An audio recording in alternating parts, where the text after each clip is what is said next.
દક્ષિણ ભારતના અનેક રાજ્યોમાં હાલ મુશળધાર વરસાદ વરસી રહ્યો છે। તમિલનાડુથી લઈને આંધ્રપ્રદેશ અને કર્ણાટકથી લઈને કેરળ સુધી હાલ વરસાદી માહોલ જામ્યો છે। હજુ પણ આગામી 72 કલાક સુધી વરસાદની જ આગાહી છે। અરબ સાગરમાં હાલ એક મજબૂત વરસાદી સિસ્ટમ સક્રિય છે, જેને કારણે હાલ દક્ષિણ ભારતના અનેક એવા રાજ્યો છે કે જ્યાં ધોધમાર વરસાદ વરસી રહ્યો છે।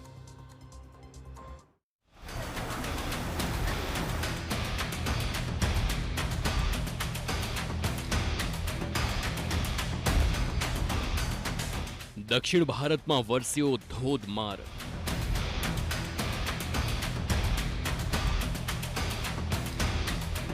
4 દિવસ હજુ આવશે અનરાધાર।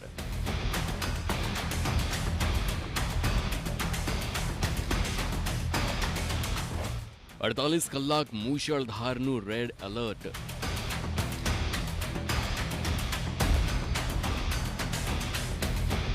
તમિલનાડુ, કેરળ અને કર્ણાટકમાં છેલ્લા 3 દિવસથી સતત વરસાદ વરસી રહ્યો છે।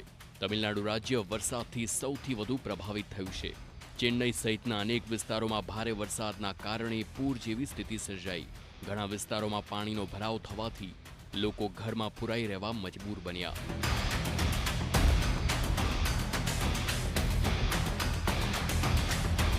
હવામાન વિભાગે કેરળ, લક્ષદ્વીપ, તમિલનાડુ, પુડુચેરી, આંધ્રપ્રદેશ અને દક્ષિણ કર્ણાટક માટે વરસાદનું એલર્ટ જાહેર કર્યું છે। કર્ણાટકના બેંગલુરુમાં 25 ઓક્ટોબર સુધી ભારે વરસાદની શક્યતા છે, તો આંદમાન અને નિકોબાર ટાપુઓ, કર્ણાટક, રાયલસીમા, આંધ્રપ્રદેશ, ઓડિશા, તેલંગાણામાં પણ વાવાઝોડા સાથે વરસાદ ત્રાટકી શકે છે। આઈએમડીએ ચેતવણી આપી છે કે કેરળ અને કર્ણાટકના દરિયાકાંઠે 55 કિલોમીટર પ્રતિ કલાકની ઝડપે પવન ફૂંકાઈ શકે છે। આ દરમિયાન દરિયામાં ભારે મોજા ઉછળવાની શક્યતા છે। આથી તંત્રએ માછીમારોને દરિયામાં ન જવાની સલાહ આપી છે। માત્ર દક્ષિણ ભારતના રાજ્યો જ નહીં, પરંતુ મહારાષ્ટ્રમાં પણ છેલ્લા 24 કલાકથી વરસાદી માહોલ જામ્યો છે।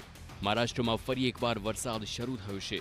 મુંબઈ સહિત રાજ્યના અનેક ભાગોમાં હળવાથી મધ્યમ વરસાદ વરસી રહ્યો હોવાના દ્રશ્યો જોવા મળ્યા। દિવાળીના તહેવારમાં વરસાદ શરૂ થયો હોવાથી ખરીદી માટે ઘરની બહાર નીકળેલા નાગરિકો તેમજ દુકાનદારોમાં ભારે હોબાળો મચી ગયો। અચાનક વરસાદના કારણે ફટાકડાના વેપારીઓમાં પણ ભારે દોડધામ મચી।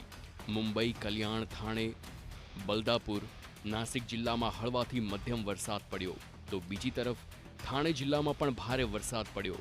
થાણેમાં ગાજવીજ સાથે વરસાદ પડ્યો। હવામાન વિભાગે આગામી 2 થી 3 દિવસ ભારે વરસાદની ચેતવણી આપી છે।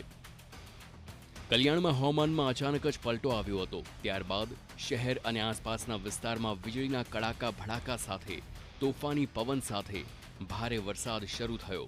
ભારે પવનના કારણે વાહન ચાલકોએ વાહન ચલાવતી વખતે સાવધાની રાખવી પડી હતી। કેટલાક વિસ્તારોમાં વરસાદ શરૂ થતાં જ વીજ પુરવઠો ખોરવાઈ ગયો, તો બીજી તરફ મુંબઈ સિવાય નાસિક જિલ્લાના કેટલાક ભાગોમાં પણ વરસાદ પડ્યો। નાસિકના નિફાડમાં ભારે વરસાદ પડ્યો અને આ વરસાદથી ખેતીને પણ અસર થવાની શક્યતા છે। અરબ સાગરમાં હાલ એક વરસાદી સિસ્ટમ સક્રિય થઈ છે, જેના કારણે મહારાષ્ટ્રમાં હજુ પણ વરસાદ વરસી શકે છે। Bureau report, TV9।